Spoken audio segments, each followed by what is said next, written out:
A family ripped apart by betrayal, 20 years of silence, and now the moment of truth.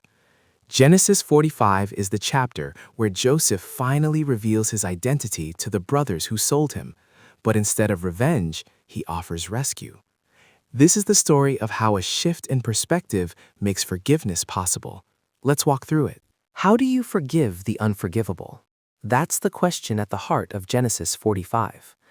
Joseph has watched his brothers squirm. He's tested them. He's seen them change. And now, after Judah's speech offering to take Benjamin's place, Joseph reaches his breaking point. The time for games is over. The truth is about to explode. Joseph clears the room. Every Egyptian servant, every official, out. Now it's just him and his brothers, and the dam breaks. He doesn't just cry, he weeps so loudly the entire palace hears him. This isn't some quiet little cry. It's decades of pain, just flooding out all at once. The sound of betrayal, slavery, prison, and survival all hitting him at the same moment.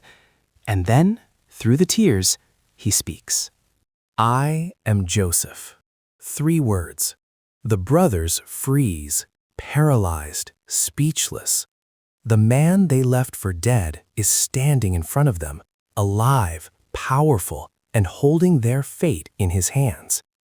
Then Joseph asks his first question. Is my father still alive? Not, why did you do this? Not, do you know what you put me through? His first thought? His father. That tells you exactly where his heart has been all along. But the brothers?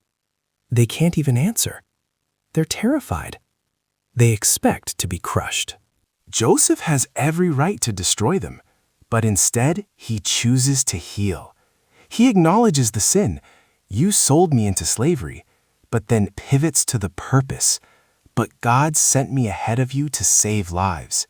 He reframes the entire history. It's like he's handing them a brand new pair of glasses to view the past. He's not letting them off the hook, but he's choosing to focus on a result bigger than their betrayal. Their evil intent? God used it for good. This isn't just about hurt feelings. It's about survival. There are 5 more years of brutal famine left. Joseph's forgiveness turns into official government policy. Bring my father and your families here. I will provide for you. It's a full-on rescue mission. That kind of urgency changes your perspective on everything. This was about survival, plain and simple. And Joseph isn't just offering food, he's offering a future. Pharaoh hears about the reunion and loves it. He sweetens the deal.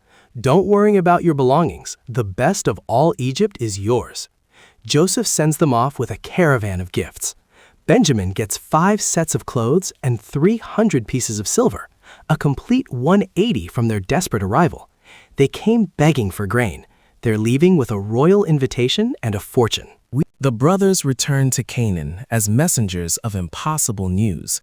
They tell Jacob, Joseph is alive, and he's the ruler of all Egypt. Jacob's reaction? His heart goes numb. The text says it explicitly. He had built his entire life around this one central tragedy. His brain simply cannot catch up to this new reality. He doesn't believe them. The wound is too old, the grief too deep. But then he sees the wagons, the physical proof, the wealth of Egypt sitting right in front of him, and something shifts. His spirit, asleep under grief for 20 years, wakes up. I'm convinced, he says, my son Joseph is still alive.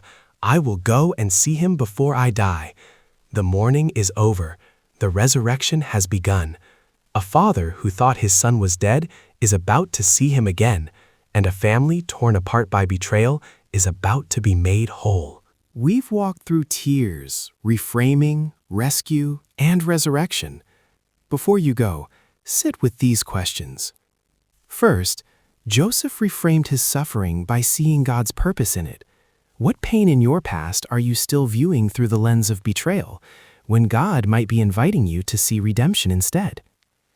Second, Joseph said, you intended to harm me, but God intended it for good.